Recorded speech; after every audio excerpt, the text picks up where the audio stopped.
Hello, I am Michael Albright and I am your instructor for this English 123 course. It is week 2 and I wanted to bring you a brief video note in which I offer some suggestions and guidance for our week together and for our ongoing work this term.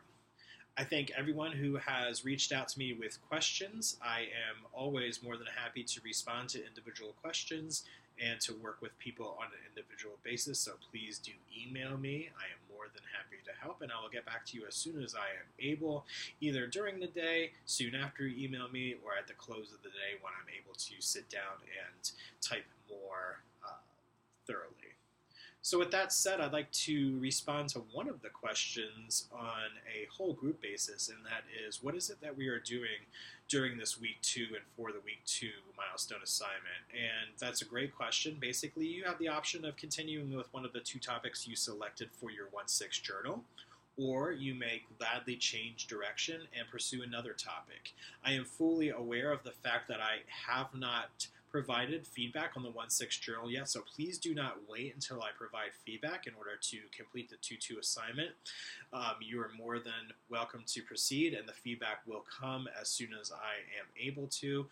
The feedback is not contingent upon your ability to continue with the topic or not. So if you have a question about a topic or you're stuck, reach out to me individually and I will help you, and we can avoid any sort of waiting that you're doing regarding your feedback.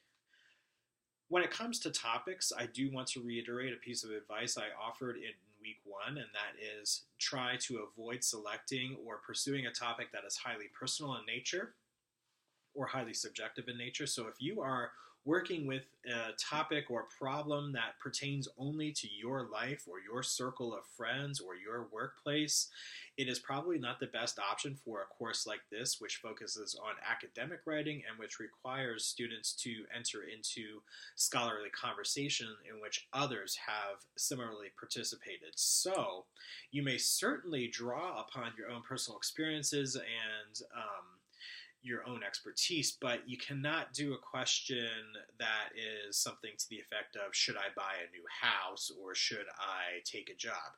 Now, you can write an informed argument on the housing market or on some aspect of the job market, but do not focus your question exclusively on your life. So it has to go beyond your personal experiences in order to make a sound academic argument. And another way to look at it is, we're not doing a personal narrative in this class. We are engaging in academic arguments that are driven by documented research. So that's the first piece of advice here. The second piece of advice is to not pay too much attention to the stipulation in our course materials that asks for an argument that pertains to your major or your career field. I'm really flexible about that because not everybody has something that's firmly established, or people are still exploring. So you do not have to force the issue. If you have a particular passion or interest and you want to pursue that academically and on a scholarly basis, that's more than fine with me.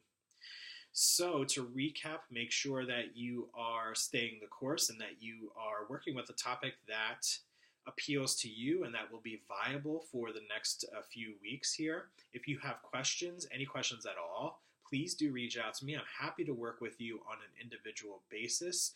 My job is to support you, and I am not in the business of restricting anyone or trying to place undue barriers on your work. So please do reach out to me. Please do make use of the online writing center we have here at SNHU. We have many resources that are at your disposal to make this term and this writing class as productive and rewarding as possible. So it was great to connect with you via this video note, and I look forward to a great term together, and I will be back with future announcements and perhaps even more video notes. So have a great rest of the week.